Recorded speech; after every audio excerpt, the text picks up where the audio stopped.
মেয়ের মা হলেন পরীমণি। ভারতীয় গণমাধ্যম আনন্দবাজারে একটি প্রতিবেদন লিখেছেন চিত্রনায়িকা পরীমণি।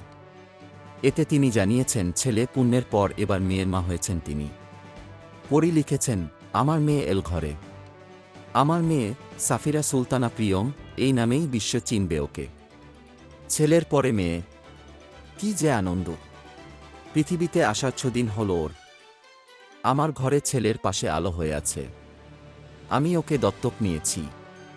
নিয়ম মেনে সই করার সময় মনে হলো আল্লাহ আবার আমার জন্য কিছু করলেন। জীবনে কোনো দিন কিছু নিয়ম অনুযায়ী বা পরিকল্পনা করে করিনি আমি। তাই আল্লাহ আমার জন্য যা যা চেয়েছেন তাই মাথা পেতে নিয়েছি। ও পরীর মতোই আমার কোলে চলে এলো। কোলে যখন নিই মনে হয় আমার নাভি কেটেই ও এসেছে। ওর ছবি এখন দিচ্ছি না, কেউ রাগ করবেন না। মা তো আর কিছু দিন যাক। তিনি লিখেছেন, ছেলে আসার পর থেকে বাড়ি ও বাইরের সব দায়িত্ব নিজে সামলাচ্ছি। কি করে যে পারি! ছবির কাজ একটানা করতে পারছি না, কিন্তু আমাকে তো এবার আরও কাজ করতে হবে ছেলে আর মেয়ের জন্য।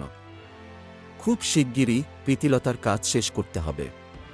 ওটা আগে করতে চাই, সেই জন্য আগের চেহারায় ফিরতে হবে।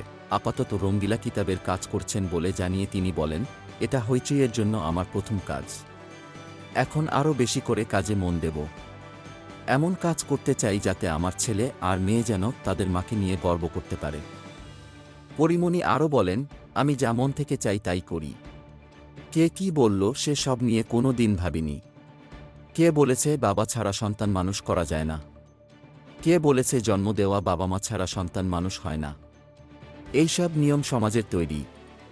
এই তো আর কয়েক দিনের মধ্যেই মাতৃদিবস নিয়ে হইচই হবে, কিন্তু সেখানেও তো পিতৃতন্ত্রের আদলে তৈরি করা মেয়েদের জয়গান। এসব কিছু থেকে নিজেকে সরিয়ে কাজ আর সন্তানদের নিয়ে বাঁচব আমি।